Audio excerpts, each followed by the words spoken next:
মানিকগঞ্জের ঘিওরে আইনশৃঙ্খলা সভা ও সরকারি প্রণোদনা বিতরণ করেন এমপি এস.এ. জিন্নাহ কবির। বিস্তারিত থাকছে মির্জা সেলিমের প্রতিবেদনে। মানিকগঞ্জ ১ আসনের সংসদ সদস্য এস.এ. জিন্নাহ কবির ঘিওর উপজেলা প্রশাসনের আয়োজিত আইনশৃঙ্খলা সভায় প্রধান অতিথি হিসেবে উপস্থিত ছিলেন। উক্ত অনুষ্ঠানে তিনি আইনশৃঙ্খলা পরিস্থিতি, সামাজিক সম্প্রীতি এবং আইনের শাসন প্রতিষ্ঠার লক্ষ্যে ঘিওরবাসীর উদ্দেশ্যে গুরুত্বপূর্ণ বক্তব্য দেন।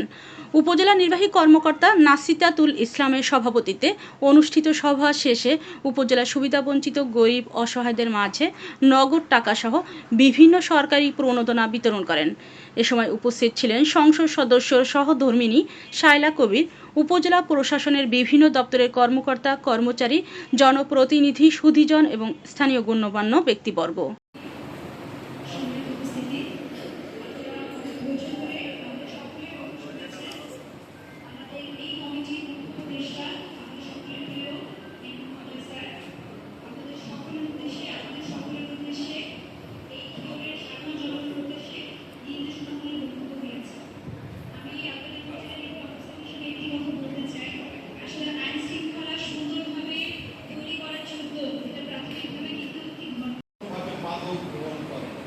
আজকের এই ওপেন ডে আইন শৃঙ্খলা মিটিং এর যেসব পিতারা, যেসব মায়েরা উপস্থিত রয়েছেন, আপনাদের কাছে আমার আহ্বান থাকবে, আসুন আমাদের এই সন্তানটিকে, আমাদের এই আগামী দিনের ভবিষ্যৎ, তাদেরকে কিভাবে আমরা যোগ্য নাগরিক হিসেবে গড়ে তুলতে পারি, তার জন্য আমরা একটি শপথ নিই।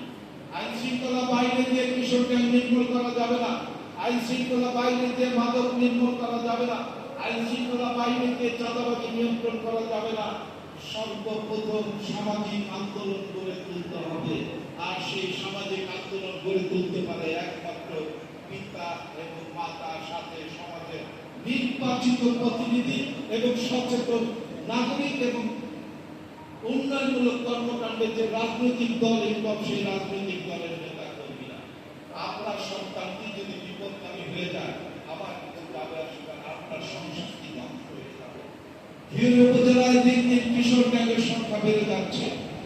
আমার কাছে অনুরোধ থাকবে, এই কিশোর গ্যাংকে নির্মূল করার জন্য বিপদগামী আপনার সন্তানটিকে সুপথে ফিরিয়ে নিয়ে স্কুল কলেজে পড়াশোনা করিয়ে সুনাগরিক করে তোলার জন্য যদি কখনো কোনো প্রয়োজন হয় রাত ৩টা পর্যন্ত, ইনশাআল্লাহ আমার ফোনে একটি ফোন করবেন, আমি আপনাদের সেই কর্মকাণ্ডে, আপনাদের সেই কাজে সহযোগিতা